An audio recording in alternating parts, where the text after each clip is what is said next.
বিশেষায়িত প্রশিক্ষিত টিম নামানো হচ্ছে প্রার্থীদের হত্যা করার জন্য, তাহলে গোয়েন্দা সংস্থা, প্রশাসন, সরকার তারা এতদিন ধরে কি করলো? কিছুটা তো কোনো প্রার্থীর মধ্যে হয়তোবা নিরাপত্তাহীনতা বোধ হতে পারে, এটা অস্বাভাবিক না। তবে আমি বলবো যে এখানে সরকার এবং প্রশাসনের ব্যর্থতাই রয়েছে। যারা হাই ভ্যালু টার্গেট, এই ব্যাপারে কিন্তু তারা নিজেরাও সামাজিক যোগাযোগ মাধ্যমে এটা ইতিমধ্যে এসেছে যে হাদি নিজেও আশঙ্কা প্রকাশ করেছে। তাহলে সরকার এবং তার গোয়েন্দা সংস্থা তারা কি করলো? এতদিন ধরে কি রিফর্ম করলো আর কি সংস্কার করলো? শেখ হাসিনা তো প্রকাশ্যে তার অনেকগুলো অডিও ফাঁস হয়েছে, সে সরাসরি হুকুম দিচ্ছে এখানে টার্গেট কিলিং করার এবং বিভিন্ন রাজনৈতিক প্রতিপক্ষদের হত্যা করার হুকুম সরাসরি দিচ্ছে। সেই অডিও একের পর এক আমরা পাচ্ছি। আমরা বিভিন্ন আওয়ামী লীগের গ্রুপের অডিও রেকর্ড পাচ্ছি, সেখানে বলা হচ্ছে যে বিশেষায়িত প্রশিক্ষিত টিম নামানো হচ্ছে প্রার্থীদের হত্যা করার জন্য। তাহলে গোয়েন্দা সংস্থা, আমি গোয়েন্দা সংস্থা শুধু বলবো না, টোটাল প্রশাসন, সরকার তারা এতদিন ধরে কি করলো? তাদের কাছে কি তথ্যগুলো নাই? আর যদি থেকে থাকে তাহলে কি প্রশাসনের ভেতরে কেউ কি এদেরকে সহযোগিতা করছে? কারণ প্রশাসন তো হাসিনার মাফিয়ারও তো রয়ে গিয়েছে, আওয়ামী লীগের নেতারা পালিয়ে গিয়েছে, হাসিনা পালিয়ে গিয়েছে, কিন্তু অন্যান্য সেক্টরে তাদের সহযোগিতাকারী সকল মাফিয়ারাই রয়ে গিয়েছে। তো আমরা তো শুরু থেকে বারে বারে বলে আসছি যে আপনারা প্রশাসনকে ঠিক করেন, ব্যুরোক্রেসিকে, আমলাতন্ত্রকে ঠিক করেন, পুলিশ প্রশাসনকে ঠিক করেন।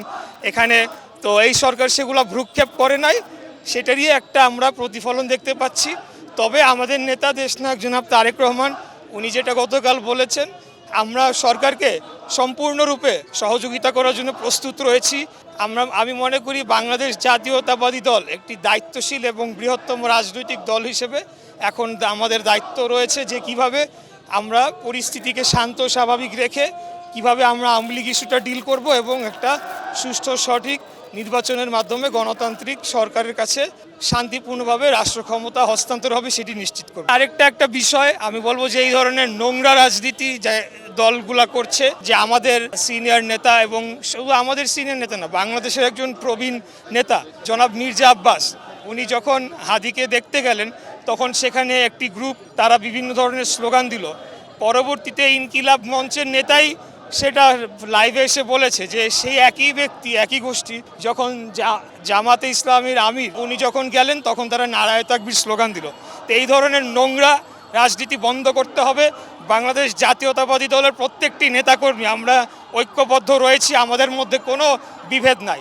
তো আমাদের যে কোনো নেতার উপরে অপমানজনক কোনো কর্মকাণ্ড করা হলে আমি মনে করি সেটা দলের উপরে একটা অপমানজনক এবং সেটাকে আমরা সেভাবেই দেখছি। তাই আমরা তাদেরকে আবারও বলবো, যাদের মধ্যে বিভ্রান্তি ছড়ানো হচ্ছে, যে আপনারা রাজনৈতিক নোংরা বিভ্রান্তিতে পড়বেন না, পড়ে গিয়ে আপনারা আউট অফ ইমোশন কোনো কাজ করবেন না। আমরা আমাদের মূল শত্রুকে সেটা এখন কিন্তু স্পষ্ট যে ঘুরে ফিরে কিন্তু আওয়ামী লীগই হলো গিয়ে সেই শক্তি, যেই শক্তি চাচ্ছে যে বাংলাদেশে বিশৃঙ্খলা তৈরি করে যা কিছু অর্জন হয়েছে সব কিছু ধূলিসাৎ করে তারা আবারও ফেরত আসতে পারে কিনা।